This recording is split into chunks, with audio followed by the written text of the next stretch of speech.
G'day there guys, that weird Australian guy here. It's Markee, and welcome back to another episode of r/AmiTheA. Now if you love today's content, I want you to sit back, relax, chuck a prawn on the barbie, and enjoy the show. Posted by user Psychological Grand 61, titled, Am I the a-hole for not knowing who my kids' doctors are? So, my wife is normally the one that handles all doctor's appointments, dentist, pediatrician, etc. for our kids.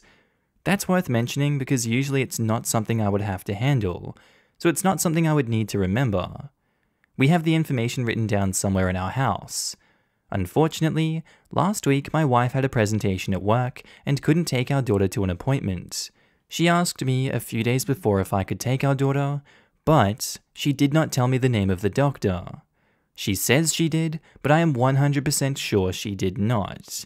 Doesn't really matter anyway, because I thought I knew the name because I've heard mention of it. The day of the appointment, I ended up at the wrong office, then tried another, and that was also wrong. I was hoping my daughter would know her doctor's name, but she couldn't remember it. I couldn't call my wife because of the presentation, so I then tried to call my doctor's pediatrician, hoping that they could tell me, but I called the wrong office. By that time, it was too late anyway, so my daughter missed her appointment. Needless to say, when my wife found out, she was not pleased. It might not have been so bad, except my daughter was supposed to get a hard cast removed.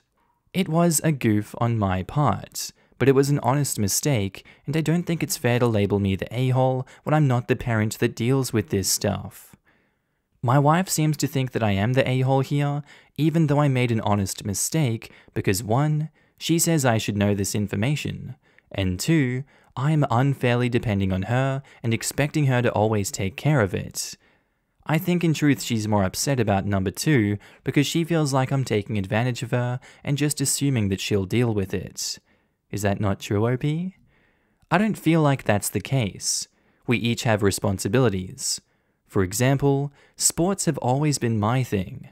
I am the one that manages everything for that. I do the same when we take day trips. I see this as a one-off that was a mistake, but not as me being an a-hole. In the same way, I don't think expecting her to know the names and depending on her for it makes me the a-hole, since that's one of the areas that she covers. But am I wrong? The unfortunate reality here is, yes, you are wrong. Yes, this was a one-off mistake, but it doesn't exempt you from being an a-hole. It's a one-off mistake in the sense that every time that your daughter has something important, like a doctor's appointment, every time that you do that, you make that one-off mistake of not being part of the process and not knowing what's going on. You're doing a disservice to both your wife and your daughter by not knowing these important facts. I know not everyone has the time and ability to do that, but it sounds like you do in this situation. So that's why I'm leaning with you're the a-hole, this is something you should know, and as a result, your daughter is suffering. She wants to get the hard cast off. I'm sure that's not something that people want to keep going. Learn from this mistake, accept the fact that you're the a-hole, and be better in the future. You're the a-hole. An easy one, finally. You're a parent, not a babysitter, and you have a responsibility to know information about your child. It's parents like you that make working in a medical office that treats children a huge pain in the ass. Even a babysitter should know basic information like this in case of an emergency. In the event that you have to go to the ER, there is a chance that you are still going to need to know who the primary doctor is to get records. Yeah, every family I know with kids has a note on the fridge or wherever that lists all of the local emergency numbers, family/friend ICE contacts, and doctors, dentists, and specialists that the family uses.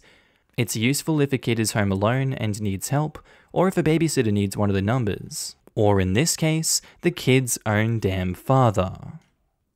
You're the a-hole. If you weren't 100% sure before the appointment, you should have clarified that with your wife. You are a parent to your daughter as much as your wife. While your wife normally takes your daughter to her appointments, that doesn't mean that she can do it all the time. Making an honest mistake doesn't make you any less the a-hole in this situation. Your wife is right. Yeah, wouldn't that make a person even more dependent on getting the information down, writing down, or asking about the address to make sure? I don't usually do this. Better write down the name and address. I don't know. Seems weird to not have asked at all. I was sure that I knew it. What if you're mixing it up with your dentist's address or something? Why not take the 10 seconds to make sure? You're the a-hole OP. Not for being a living Rolodex, but for not asking before it was too late. Posted by user Lying Brother and Sister-in-Law. Titled, Am I the a-hole for refusing to babysit my nephew, even in a family medical emergency, because my brother and sister-in-law lied before? I am my brother and sister-in-law's only relative in the city. When sister-in-law was pregnant, I made it clear that I'd only babysit for them in the case of a serious emergency, e.g., someone has a medical emergency. I won't babysit if they just wanted time off from being parents, because I don't have the free time for that. I work 60 to 100 hours a week, so if anyone needs time off, it's me. Last year, my brother and sister-in-law asked me to babysit on the day of an informal work meeting, a lake retreat organized by my company. Everyone is expected to go, and it's frowned upon if you miss it. They wanted to go on a date. I said no, I have an important work event. They continued to nag me about how they haven't gone on a date for so long. The night before that day, they called in a panic and said their friend Mike from the next city over had been in a car accident, and I needed to babysit the nephew for a few hours so that they could visit Mike. I reluctantly agreed, with the stipulation that they would be back by 7 AM the next day to pick nephew up so I could leave for my work event. They did not come back until 2 days later.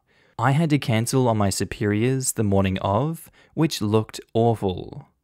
My brother and sister-in-law never responded to multiple texts and calls from me. Their excuse was that Mike's life was in danger and they were too busy helping his girlfriend. I accepted that, since I had met both Mike and his girlfriend at a party in the past and thought that they were good people, but I emphasized that this absolutely could not happen again. Throughout the next 2 months, my brother-in-law and sister-in-law regularly used the excuse of aiding Mike in his recovery and needing to visit him in order to make me babysit my nephew. Mike's girlfriend's company and my company had a meeting 2 months after Mike's accident. I ran into her and asked her how Mike was recovering. Apparently, she had no idea he had ever been hospitalized, and neither did Mike. Mike had never been in an accident, and although brother and sister-in-law had gone to visit them recently, it was for drinks and bowling, not bringing them chicken noodle soup in the hospital. I confronted brother and sister-in-law, and they denied it at first, but finally admitted that they had been lying about Mike's accident so that they could finally go on date nights. They claimed I gave them no choice, since I would never help them out when they needed time together because parenting was so stressful and difficult, and I had no idea, and it was just a little white lie. I made it clear that after this incident, I would never babysit for them again, and I've stuck to that. Yesterday, my brother and sister-in-law begged me to babysit for them because there was an actual medical emergency in sister-in-law's family. They even sent me proof of the relative's hospitalization. I still said no. They didn't care about betraying my trust, so I don't care if they can't afford childcare or if their relative is in the hospital. They said I was a bad aunt, needed to get over my grudge, and a petty a-hole. Am I the a-hole? There's a wolf! There's a wolf! Everyone, there's a wolf! Oh no, there's actually a wolf, I'm gonna die. Oh no, this is terrible. You're not holding a grudge. They didn't apologize to you. These angers are completely founded. When you confronted them about this, they just gaslit you entirely. What's wrong with them? I don't think they actually understand how much they're costing you in this company and how badly that's affecting your professional reputation. It's completely unacceptable to continuously do that to you, and I would just ghost this family entirely if you don't need anything from them. If you don't value their company because they've double-crossed you this many times, so be it. That's what I would do. It sucks, but it's reality. Good stuff for sticking to your guns, and, you know, there is a genuine medical emergency now. Too bad. They burned those bridges long ago. They're gonna have to deal with the fallout from that, and if someone dies and they're not there to see it, unfortunate, isn't it? Just that's life. Not the a-hole. Not the a-hole. They cried wolf too many times, now they get to live with the consequences. Plus, family doesn't owe family free babysitting. If they wanted a date night, find a babysitter. Not the a-hole, didn't just cry wolf once, kept an ongoing chorus for months. Never babysat again. Ever. I don't care if they're the ones in the hospital themselves. Anyone who wants to give you attitude about it can go babysit themselves. This Christmas, I think you should give them a nice book of children's stories. Be sure it contains The Boy Who Cried Wolf. Not the a-hole. They burned that bridge. They used a lie about the health of a friend to put their priorities above your own. They made you miss work, and they lied to you for months. They really expect you to do this? F that! They need to grow up, and if they weren't ready for the stress of having kids all the time, they shouldn't have had one. These people aren't just a-holes, they are bad parents. Who the hell drops their kid off to the person they've tricked into babysitting and then ghosts them for 2 days? This is what really gets me. Lying for months is awful, but not coming back for 2 days and not responding to calls or texts, I would have called the police to see if they had been in an accident too, because that is the only excuse for dumping your kids and ghosting on the babysitter. Posted by user GobbleDuglizzy, titled, Am I the a-hole? Told my mum, if you raised us both the same, then why did he grow up with no courtesy, morals, or respect, and she freaked out? There's some juicy ones today, damn. A bit of background. I'm a high schooler, and my brother is in elementary school. He was being really mean to a 4-year-old girl who was friends with our family friends and happened to be over at our house. Me and my brother were having an argument a few days later as usual, and in the heat of the argument, my mum inserted herself into it and told me to just stop talking. I got mad, so I told her about what my brother did to that 4-year-old girl, and my mum straight up denied it. I know how my brother gets, and how annoying he can be when my parents aren't there. So I got mad and told her, you're always telling us that you raised us the same, so why did he grow up with no courtesy, morals, or respect? And she got really, really mad. She told me how I had no respect, and that she raised me to the best of her ability, and I had no right to criticize that. I feel really bad about what I said, and I do have a bit of an anger problem. Edits, some people were asking for my brother's age. He's 9 years old. Also, judging from the results, it seems like I'm the a-hole lol, so what can I do to change and be a better brother? So, from all sides, your mum is refusing to deal with the problem and changing this 9-year-old boy's attitude.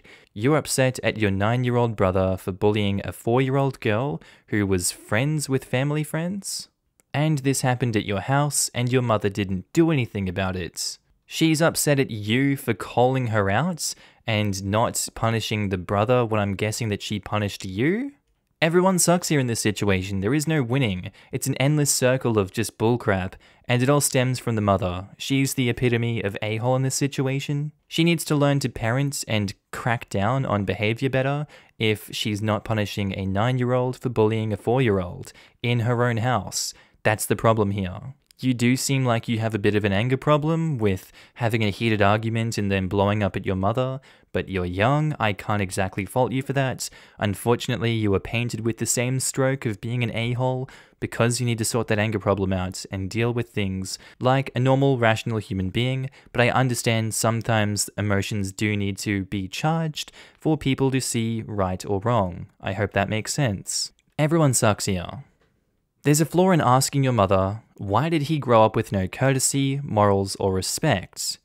Your brother is in elementary school, he has not grown up yet. But your mother also needs to not be blind to your brother's behavior, because if she ignores it, he may still grow up with no courtesy, morals, or respect. Not the a-hole. I don't really get why people are calling you the a-hole. This is a really common problem in families. It's what I like to call oldest child syndrome. Parents are way stricter and more on top of their first kid. The second child is raised in a more lax manner. That second child gets turned into an a-hole because they never really got taught right from wrong. Elementary school is old enough to treat people with respect. And when you're siblings, you argue at every age until you're full-out adults. I didn't stop getting into arguments with my brothers until I was like 16 or 17. We're siblings, lol. We always found something to bicker about. Your mum is treating him differently than you, and it makes you angry. Because you have to live with a rude brat. And they just don't see it because they have parent goggles on. If their parenting was really the same, he wouldn't be rude and disrespectful. Because by elementary age, you should know better. Posted by user SilverAd3839, titled, Am I the a-hole for refusing to replace my girlfriend's bras that I ruined? My girlfriend and I each do our own laundry. However, sometimes she'll throw her clothes in my basket. I've asked her multiple times not to put her stuff in my basket, and I warned her I don't sort through my laundry before doing it. Yesterday, I was doing my laundry, and when I took everything out of the dryer, I noticed 2 of her bras were in there. I laid them on the bed, not thinking anything of it. Later, while at the store, I get 5 or 6 text messages blowing up at me about ruining her bras. I guess they were not washed on the correct cycle or temperature or something. They looked okay to me, but I don't know about bras, so I trust her judgment that they are ruined. However, she wants me to pay nearly $200 to replace them, which I am refusing. From my perspective, I've asked her not to put her clothes in my hamper, and I think that if I threw something expensive and delicate in her hamper and it was ruined, I would blame myself, not her. So am I the a-hole if I refuse to pay? Look, that's some pretty solid logic there, I'll give you that one. This is a situation where I'll give you a pass, honestly. She's the one that ruined her own bras, not you. You've also asked her multiple times to stop putting her stuff in your basket because you knew that something like this might happen, and now it has happened, she can't be all shocked Pikachu face that it has happened. That's kind of how this train of thought works, sister, keep up. This is an unfortunate consequence of her actions, she has to accept that, take the $200 loss, and move on. That's all I have to say about this one. I don't think OP is the a-hole. They shouldn't be expected to look through their entire washing load just to be sure that someone hasn't put their $200 bra in there. As anyone would, that's just tedious and annoying. Not the a-hole. You're not the a-hole, but I'm still gonna do a PSA for the guys, since the price of bras often seems frivolous and luxurious to them, and it often ends up being thought of as, well, if you want to spend that much money on underwear, it's your own damn fault. Busty women don't spend $100 on a bra to look sexy. That's just an added bonus. If a woman is busty, a cheap bra is often very hard to find, probably because you haven't tried more than one before you realize why you would rather want the $100 one. It hurts like hell on both boobs, back, and neck if a bra isn't the right size and isn't made sturdy enough to actually support the breasts, and also spread out the weight on both shoulders and back. Women pretty soon realize that a $100 bra is a bargain compared to the price of sick days, chiropractors, drugs, etc. And let me tell you, these bra makers are goddamn engineering geniuses. Had they built the Titanic, it would have never gone down. A good bra makes such a difference, you need to have big breasts to understand how big it is. Pro tips for the guys. I'm not one to spend a fortune on clothes, as often my bra will be more expensive than the rest of my outfit put together. It being pretty, frilly, lacy, and blingy is just a pretty bonus to entice men to be willing to spend this amount of money on underwear. PSA over. But due to the above, most women protect our bras better than even our own children. We do not throw it in a hamper without making sure the people washing it knows how to do it properly. If we're looking for an adrenaline rush, we'll still sneak it in, but put it in a washing bag. A separate bag to protect it from getting entangled with the rest of the clothes, which is often enough to protect it. It's a goddamn expensive lesson, and now hopefully she has learned it. But if you are a brave man, give her a new bra for her birthday. It might get you killed, it might get you laid, but the adrenaline rush of not knowing will show you how women feel when sneaking in bras in a man's hamper.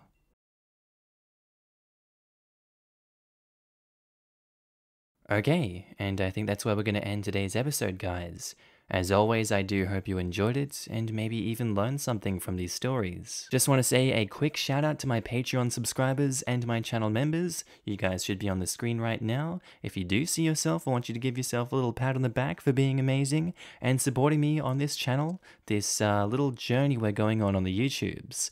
I really appreciate it, and you guys enable me to do all this amazing work. So if you do see yourself, I love your face and I'm happy to see you. Also guys, if you want to pitch in your own support, you don't have to, but channel links are down in the description below to support the Patreon, the channel membership, whatever you want to do. It's kind of like tipping me if you feel like I'm doing a good job on this channel. I will be opening up avenues for content on those in the future. Just right now I'm kind of bogged down and stuck in Ireland, but you know, it is what it is. Anyway guys, with that said, I do hope you have a wonderful day today. Whatever you're up to, I'd love to know down in the comments below. I do hope you have a good day, night, sleep. Whatever you're up to today, tell me, and I'll see you in the next episode, guys. Bye.